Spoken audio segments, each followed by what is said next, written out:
So I want to touch on and react to a clip of Frank Turek where great display for his patience that he has with the gentleman asking him a question, but it's interesting to see how this plays out. So let's check it out.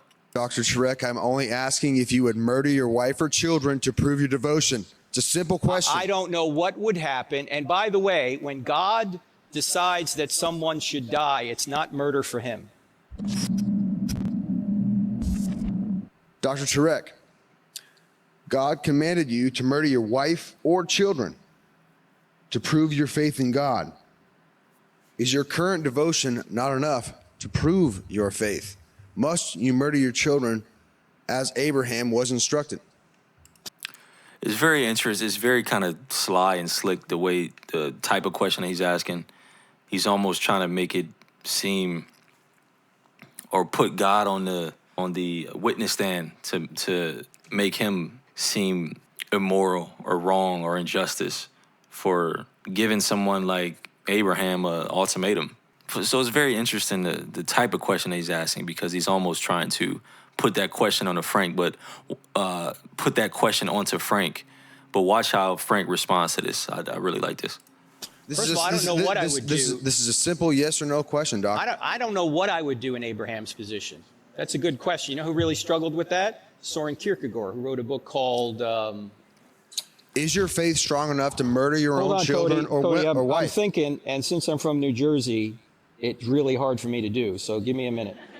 The book is called Fear and Trembling by Soren Kierkegaard. So I don't know what I would do, just like I'm never going to say if somebody put a gun to my head or a gun to my wife's head, what would you do? Because Peter tried that. I'll never deny you, Lord. And what did he do? He denied him 3 times. Yes, at the crucifixion. I don't know what I would do, okay? But let me point out, if your friend is an atheist, there's nothing wrong with God doing anything, because by atheism, there's no standard of right and wrong anyway. So in order for you to bring up the objection, you're actually stealing a standard from God in order to try and say God doesn't exist. Dr. Turek, I'm only asking if you would murder your wife or children to prove your devotion. It's a simple question. I don't know what would happen. And by the way, when God decides that someone should die, it's not murder for him, because God kills all of us at some point, and he's the only one that can resurrect us. So we don't have the right to murder people, but God has the right to kill people anytime he wants. He can strike me down today, tomorrow, anytime he wants, and it's completely in his prerogative. God has the right to slaughter the Amalekites down to the last man, woman, and child. God has the right to take us out anytime we want, because if Christianity's true, men don't really die, we just change location. And God can do that anytime he wants. So thank you for your question. I want to touch on what Frank, what he said when he said, or when the gentleman asked, does God have the right to do these things that we would think is murder or immoral, right?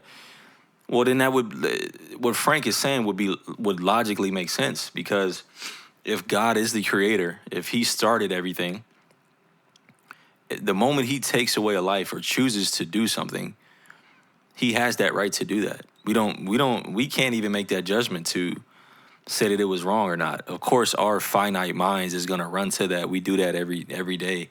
Whenever we see, the problem is whenever we don't understand something, we start to automatically think that it's not right.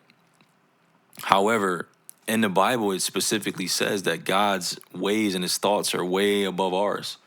So when we're down here trying to understand things, we can't just go with that initial remark of emotion and think that it's just immoral. It's very interesting, because you have to take God at his word, right? God can't lie.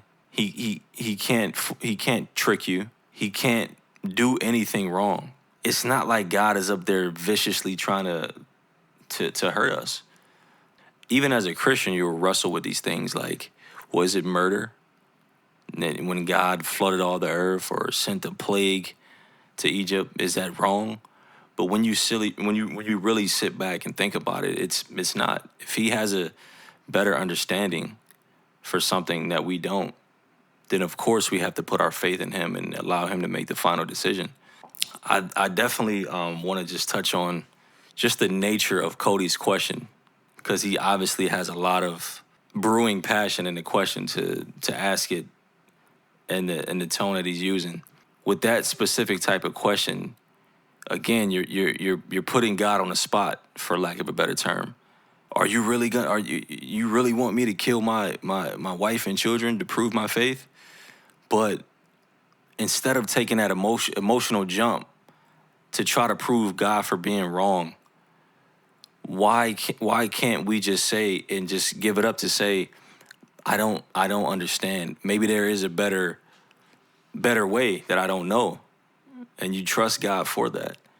But overall, I just think it's a great deal of patience that Frank displayed, and I think it was a great display on both ends, and definitely how to answer a question at a difficult but what I believe is a tricky question. So let me know what you guys think in the comments. Comment below, subscribe to the channel.